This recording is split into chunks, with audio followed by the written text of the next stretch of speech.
these bully junglers out so that the Fanny can have a better jungle phase, a better pathing in the game. And right now, I think they're doing a good job at that, getting away some of the bully heroes too in the gold lane. Yeah, take out those utilities if you can. And I mean, even take a look at this, right? Look at Man, the Ocean Shaman. Shaman. Number one highest pick of Kadita in M4, 3 picks, 67% win rate right there. 2 out of 3.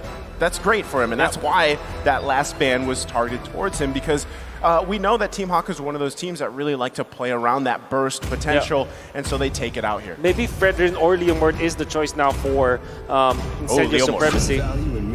There you go, the Fredrin. It just makes sense. You need a frontliner. It has good sustain.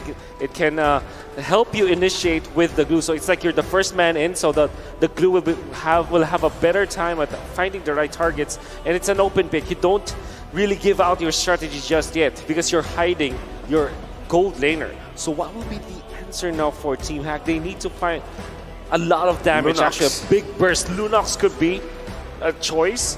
Eve is already banned out, so you don't have the answer to the Farsa. So maybe a Lilia, perhaps for Team Hawk, to go with the Grok and then go for a Roamer that can also help you out with AoE damage. Maybe a Lolita, for example.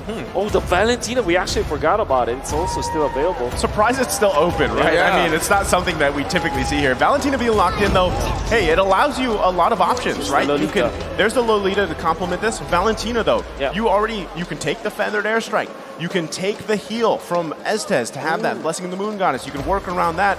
Now this kind of evens that scale a little bit, and then this is going to keep Incendio Supremacy on their toes, right? Especially when it comes to what does the Valentina take. Exactly. Well, now if we're looking at Incendio Supremacy, they can go the easier route with Beatrix, for example, like a standard Ube, right? But they can go make it a little bit funkier, perhaps, with a Popple and Koopa, so that they will have a solid lockdown, or reliable, at least, lockdown to set up for their other lockdown, so that they can push. Or maybe something like a Bruno that doesn't really care about the tankiness of their opponents. But instead, it's the easier route, the Beatrix. It's just efficient. It's a good pick right now. Even though the win rate hasn't been too good here at M4, we've seen that teams can still make this work. Just earlier in the first series. And with this composition, like you mentioned, Wolf, it's just the Ube strat, right? They're going in, they want to clump up, and they want to get that healing. Question is for me now, up against the composition that Incendio, again, that Team Hawk have right now, with a lot of CC, a lot of burst damage, and on top of that, they also have the Valentina that can steal away that Estes ult. The sustainability is there too for Team Hawk. How are they going to fare? That's why it's so crucial to how this game goes for them, because with that Valentina locked in here, you have a lot of dynamic to work with.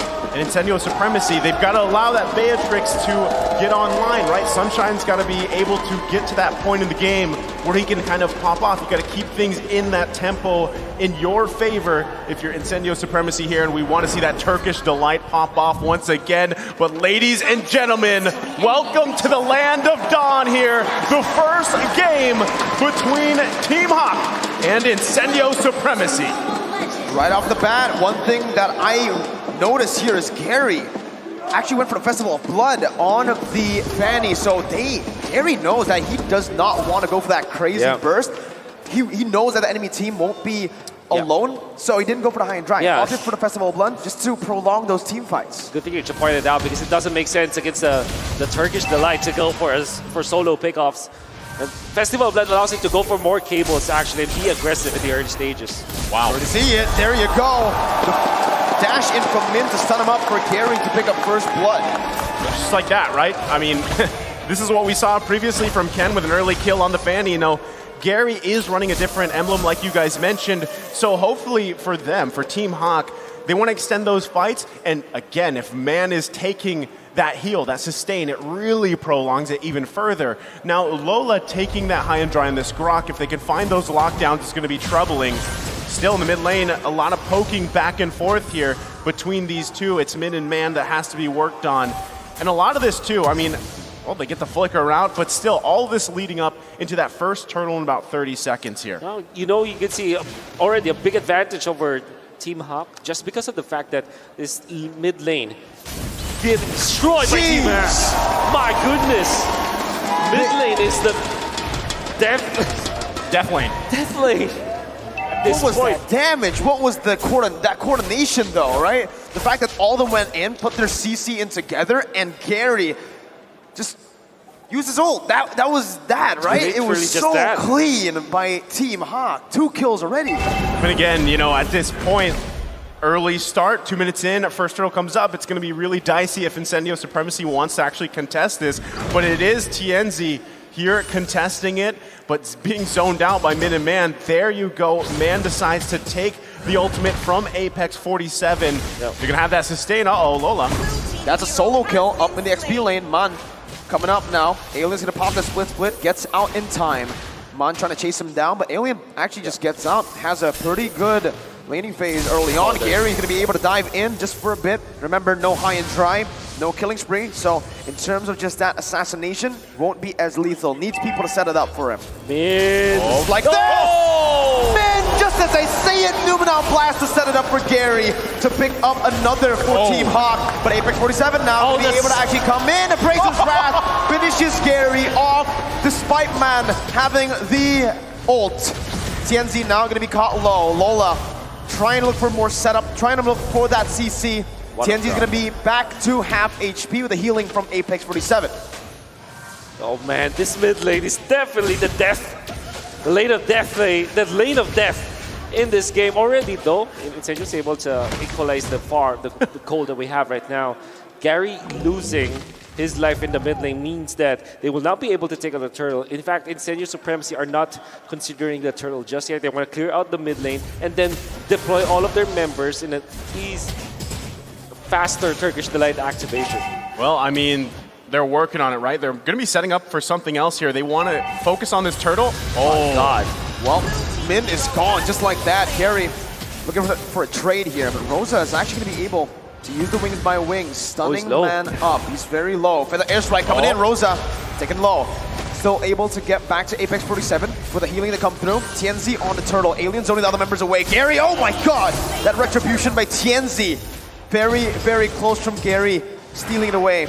Alien bringing Lola back. TNZ rotating over towards that XP lane, but it is just both teams disengaging, and Gary is still on that purple buff. We'll be able to secure it. See, this is the thing, right? They get that turtle. Things now going in favor here for Incendio Supremacy. And all the meanwhile, Sunshine just having a good time in the bottom with Panda there. He did pick up the BOD, right? So he's got that Weapon Master, he's got the BOD here. And I mean, anything that stands out to you, Wolf, in terms of emblems here? Just the Festival of Blood. And the fact that the high and dry was the choice now for Lola. We see sometimes Grok pick up the Weapon Master against the Glue, but this time it's going to be the high and dry. I would love to see him be in action. So far, Lola has not been activated yet. Would expect him to be more aggressive, should be more aggressive, as Sunshine just becomes a...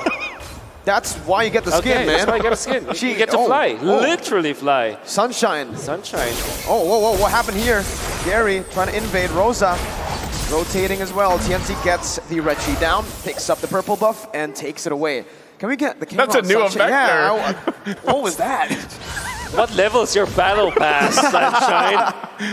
Hey, I want to give that. Level 151. 151, he's got the figurine and the special effect, the hidden one. But I mean, again, going back to this, right? Incendio Supremacy in a great position. 1.4K ahead here. First item's already coming out here, Wolf. You can see the Cloud Destiny already available for Rosa, so he's finally able to survive like the abysmal laning stages he had. And Incendio Supremacy are already amassing all of the farm, and look at the defense. Sunshine with the damage. They still want to go for this. They do. They really do. Want it. Rosa popped the Feather Airstrike in the mid lane already, though, so there's no more abilities to lock him down. Panda is going to be forced back away, but you can really see why the S-Test came through. Min now looking for something. Feather Airstrike comes in. TNC getting a whole lot of damage. What? Min gets bursted down again, deleted. And Incendio Supremacy now built up a 2.4K gold lead. Wow. And slowly and surely, they are able to get the turret down bottom lane, and then the turtle uncontested by Team Hack. The aggression coming out from TNZ. He knows that there will be sustain from himself and his teammates. And now Alien with Dominance Eyes. He's going to be surviving for now. Baits out that dash. What a good play there. Distracting the enemy team. For the airstrike, going to come down again onto the mid lane. It's going to be taken low again. Taking the whole lot of the Bennett's rage. I'm sure, you know, if you were here the other day, chat's loving the AoE damage available from Incendio Supremacy because that's what's going on here. You see how much front-loaded damage is not only from Rosa, but even Sunshine now. When they decide to go that route, they're putting on the pressure here. Oh, this is the classic Ube formation, by the way, from M3. You get 4 members group up, including the jungler, and the XP lane will just take the long lane, or the opposite lane. Oh, and they just sustain themselves.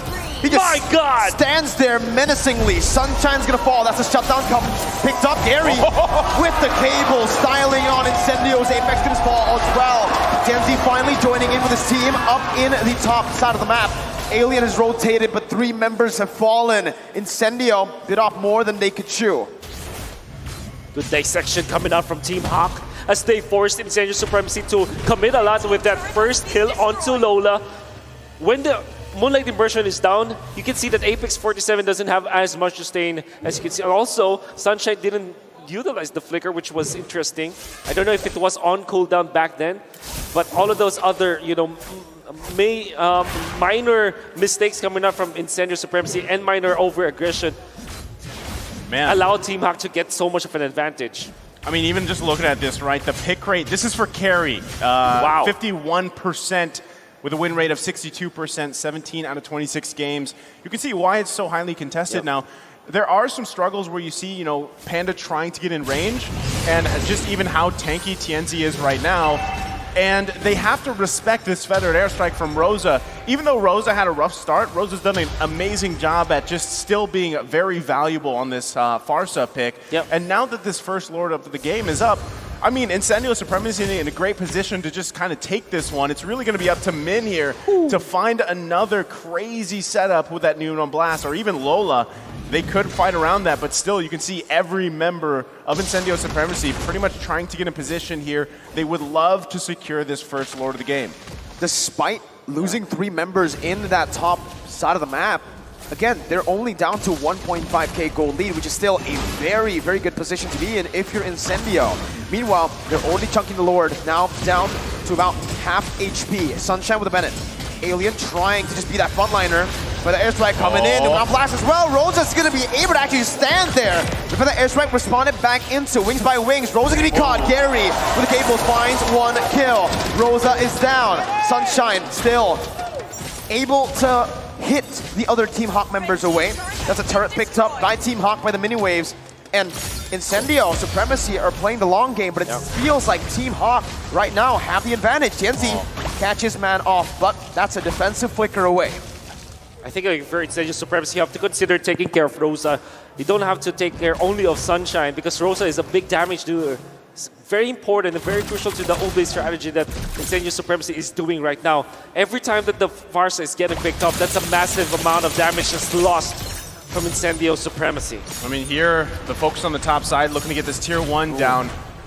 You know, core items being picked up here, especially for Panda, allow him to kind of skirmish a little bit better, but you can see how hard it is for Man to even get that Rose. He wants the feathered airstrike, he really does, or even Apex 47s, but he's having a hard time getting it, and sometimes he puts himself in a position where he can't. He does have Apex 47 now, but I mean, at this point, still, you want to be able to get in a good position for this possible Lord take. The downside is, for Team Hawk, you don't have that tier 1 down yet in the mid lane, and that's why you see Incendio Supremacy controlling so much of this, because they're holding on to that, and that does make a difference here. Now, that's exactly why Gary's kind of just going around the map, putting pressure if he can. I really love what Gary's doing right now. It's very smart. Divide and conquer is the idea for Team Hawk. They know that if there's someone who's dealing with the bottom lane or the opposite lane, will have to spend a lot of time before they're able to regroup and take the fight afterwards. This is the reason why they now diminish the golding to 100. Gary stole the purple before he gets a kill too! He gets out on top of that with a healing from Man! Stealing away the blessing of the Moon Goddess from Apex 47. Team Hawk, not only have they equalized, but they've got the lead back. Gary, what a guy. What a guy. What a guy. His rotations were on point, and the usage of his ultimate, and he knows that his team is going to be backing him up. Instead of going towards the river, he went to the mid lane because majority of his teammates are there after his kill onto Rosa. And the fact that he stole that purple buff, because Incendio's idea is give the purple buff to Rosa now. So that is why TNZ is not committed to the retribution now. Incendio have conceded the control of the Lord area. Well, it does seem like it is going to be a free Lord. The crowd goes wild as Team Hawk secure the first Lord of the game. So good pickup here, and all this resulting in just those macro decisions as a team, and even down to the micro decisions, the way that they kind of just moved around the map. They got some of those ultimates out from Incendio Supremacy, which gave them the advantage here. They're still holding on to that tier 1, but I mean, for how long now that that Lord is marching bottom? Oh, man's gonna fall to the feather airstrike there. Min in the midst of it all. Alien, oh my god, that burst from Panda. It's not even DPS at this point, you can call it burst because of how fast he's attacking. TNZ in the midst of it all, once again, jumping in. That's Alien, looking for the slam, pass. Lola's gonna fall. Alien, still, the front liner. Gary! From out of nowhere, comes back in with the cables, finding a trade. 2 for 1 in favor of Incendio, but the Lord still pushing him towards the base of Incendio, giving more pressure for Team Hawk to pick up more objectives. Well, Gary's just making a case. He wants to contest the title for the best jungler, the King of the Skies, against both Kyrie and Albert and Carl TCS. Really making all of these great assassinations and saving Team Hawk time and time again. That would have been a very good clash for Incendio Supremacy as they're getting all those kills and they're pressuring Team Hawk already, but the map as well as the control of the gold laners and the position force the mid laners. Gary's just making it difficult for Incendio Supremacy to cook their Turkish delight. Well, I mean, again, you know, the fact that Incendio Supremacy is still in this game. Yes, they finally lost their tier 1 turret in the mid lane. They were holding on to it for dear life. They still have great tools here to win these team fights, and that's kind of what we've seen in the past couple minutes here. Whether it's TNZ finding a setup here, Apex is sustained, even Alien, if he can get to where he needs to be, they've got great things to consider here, and that's what we see from Team Hawk. Now, biggest thing for them, Panda, you gotta let Panda just unleash, right? Yep. Gary has been putting pressure on the side part of the map, the top and bottom lane, and then he kind of just swoops in, and that's what you're expecting from this Fanny. But still, Panda, if he can get taken out from Incendio Supremacy, they lose a ton of burst potential. And Sunshine's already at this point on this Beatrix where he's got the damage, right? If he can be protected, again, sustainability here in TNZ, then you're going to be in a good position to fight and win those against Team Hawk. Yeah. You need the window nature for both marksmen here. I think that is also the next spot for Sunshine. They're going to be waiting for it. You have to understand that Incendio Supremacy will wait for their items before they fight once again. And that will be just in time for the next Lord fight. I mean, if you look at Rosa, also Winter Truncheon built up, right? So you can already see the respect being given, but there it is. My question is it too late? Because the thing is, Sunshine has been caught 2 times. Rosa's been caught 5 times before we see those defensive items come through. Well, I mean, we just saw Sunshine pick up that Wind of Nature, so, and perfect timing, right? The next Lord's going to be up here, and you can see, right, Team Hawk has obviously that advantage, but again, I'm going to say, Incendio Supremacy, they should contest this. They have the right tools that they need. They just need to not be outplayed macro, right? Macro style, because you can see it, right? They have to park Alien here on the bottom side, handling those waves, not letting it be pushed in. And that is what Gary is even doing so well here for Team Hawk as they prepare for the best moment for this next Lord. What they need to do now is to find the opening. Bottom lane, that will be pushed by the Fanny for sure. So who is going to defend that? Is it going to be Rosa or is it going to be Alien? Both are needed in a team fight. Or do they just fight literally right now and force Team Hawk to not be able to do what they're planning to do? And wow, okay. Nope. So a little too far. A little too far. Weird. Gonna go ahead and reset it for now. Lola, though, and still parking Gary on the bottom side, like you were mentioning, right? Putting the pressure there, it's gonna force Alien away. Now that is a big loss here for Incendio Supremacy if they don't have Alien with them. But someone's got to deal with these waves. Lord, these walls just doing things here for Team Hawk right now. Incendio Supremacy, though, you're gonna have to deal with this. It is a nice little lead. They don't have Alien here. Half health for the Lord. It's a good forced error by Team Hawk. Alien in the bottom lane. Min gonna be caught here by Rosa's feather airstrike, but he's gonna be able to go for the stun. Winter Truncheon, the dodge away, but look at them in front line. TN's gonna be caught here. The healing comes in, but it's not enough to deal with the damage from Gary, from Panda, from Man, who picks up a double kill. Alien now in the midst of it all, going for the chase. A Hail Mary. All 1v5, has the split to buy a little bit more time to get out. Jumps onto Man, but Man, he has the mortality. The team doesn't care, ignoring Alien 100% of the way. They're gonna go straight for the base. 8 seconds on Apex 27, and Team Hawk and strike first with first game. Man, 17 minutes I think that was. They just decided, you know what, we don't need the Lord to win the fight, take 4 down, you know, Alien, he's gonna do blue things, let him be, push into the base, and take that first game of the series. All throughout the early stages of the game, you know that Incendio Supremacy has already gotten it. They are controlling the economy. They're winning the team fights. But it was a big blunder in the middle part where they got beaten by the side of Team Hack. And why was that? What happened? What did Team Hack do? Well,